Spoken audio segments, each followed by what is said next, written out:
गुरुकुल नेपालको नयाँ भिडियोमा सबैजनालाई स्वागत छ। आजको भिडियोमा हामी एसईको रिजल्ट कसरी चेक गर्ने भन्ने कुरा चाहिँ सिकाउन गइरहेका छौँ।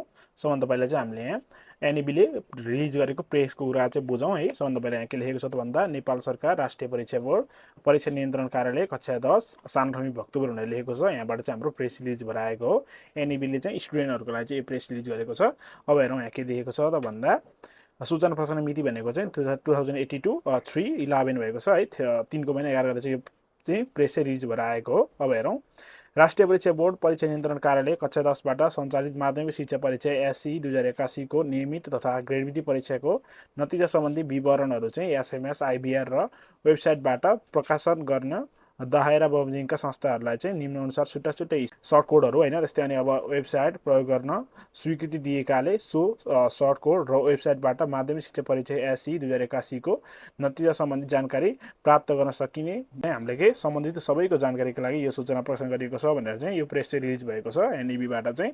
अब योबाट चाहिँ हामीले के बुझ्नु पर्यो त भन्दा हामीलाई चाहिँ यो एसएमएस आइबिआरबाट यस्तोबाट चाहिँ हामीले चेक गर्न सक्छौँ भनेर भनेको छ। एसएमएस आइबिआर भनेको नेपाल टेलिकमको एसएमएस आइबिआर युएसएसडी कोडहरू चाहिँ हामीले यो चेक गर्न सक्छौँ भनेको छ। अनि अरू पनि रहेको छ, त्यो तिमीहरूले हेर।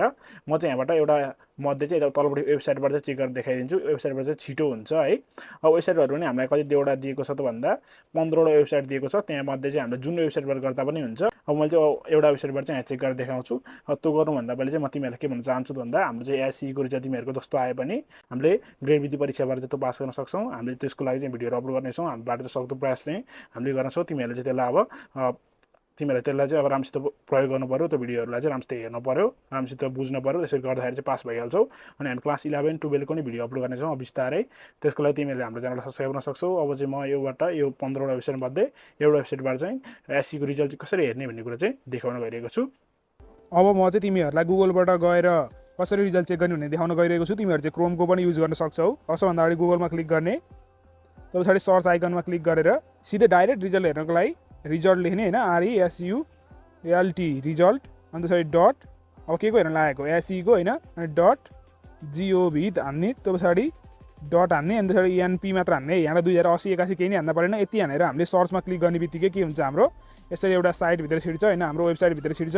हाम्रो government of national examination board एनईबीको वेबसाइटभित्र छिर्छ। अनि हामीले के गर्नुपर्छ भने हेर, यहाँ अलि तल सार्ने बित्तिकै यहाँ 3 डटमा खिचेर तिमीहरूले यहाँबाट डेस्कटप साइट अन गर्नु पर्यो है। अन गरेको छैन भने गर्न सक्छौ। अन गर्ने बित्तिकै तिमीहरूले यहाँ तलपट्टि भ्यू रिजल्ट देखाइहाल्छ होइन। भ्यू रिजल्टमा क्लिक गर्न सक्छौ। भ्यू रिजल्टमा क्लिक गरे पछाडि फेरि हाम्रो जति घुमिसकेको छ माथि, हाम्रो लोड भएर गइसकेको छ हेर। Enter SEE number and date of birth as given format to get result with grade details भनेको छ। हामीलाई ग्रेड सिट शुद्ध चाहिँ रिजल्ट देखाउँछ। अब हामीलाई पास्ट इयर भनेको छ, हामीले कुन वर्ष चाहिँ पास गरेको एसई त्यो लेख्नुपर्ने हुन्छ। त्यसमा चाहिँ म अहिले अब 2080 को त रिजल्टै आएको छैन, त्यही भएर 2077 सालको देखाइदिन्छु। तिमीहरू चाहिँ पछि 2080 लेख त्यहाँ आइसके पछाडि होइन। अनि सिम्बल नम्बर हान, सिम्बल नम्बरमा चाहिँ अल्फाबेट हुन्छ नि लास्टमा अथवा अगाडि दिएको हुन्छ नि हामीलाई यस्तो ABCD त्यस्तो, त्यो चाहिँ लेख्न पर्दैन भनेको छ।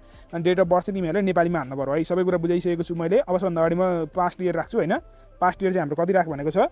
पास्ट इयरको लागि चाहिँ हामीले 2077 राख्न लागिरहेको छु मैले होइन। तिमीहरू चाहिँ पछि राख्न सक्छौ। अब डेट अफ बर्थभन्दा अगाडि पास्ट इयर राखेपछि अब सिम्बल नम्बर राख्नु पर्यो। मैले सिम्बल नम्बर चाहिँ यहाँ कपी गरेको छु होइन, पेस्ट गरिदिन्छु। तिमीहरू चाहिँ पनि सिम्बल नम्बर मिलाएर लेख। हामीले अल्फाबेट लेख्न पर्दैन भनेको छ अगाडि नै। अब डेट अफ बर्थ चाहिँ तिमीहरूले नेपालीमा हाल्नु पऱ्यो, जस्तै विक्रम सम्मतमा हाल्नु पऱ्यो 2061। मैले एउटा समथिङ हान्दिएँ है त। त्यो पछाडि अब मैले यदि हानिसके पछाडि यहाँ सर्चमा क्लिक गरिदिने हो होइन। क्लिक गर्ने बित्तिकै यहाँ तल हाम्रो रिजल्ट आइसकेको छ, स्टुडेन्ट डिटेल्स भनेर दिएको छ होइन। तल्लोपट्टि साइडमा सब्जेक्ट पर सब्जेक्टमा कति मार्क्स आएको छ, कुन ग्रेड आएको छ दिएको छ। लास्टमा हाम्रो टोटल ग्रेड यहाँ दिएको छ होइन। अनि यसरी हाम्रो यो ग्रेड पोइन्टहरू सबै लेखिदिएको छ होइन। यसरी हामीले चाहिँ एसईको रिजल्ट चाहिँ एकदम सजिलोसित रिजल्ट आउने बित्तिकै चाँडै नै हेर्न सक्छौँ होइन। आजको लागि चाहिँ यति नै भयो। भिडियो लास्टसम्म हेर्ने सबैलाई धन्यवाद।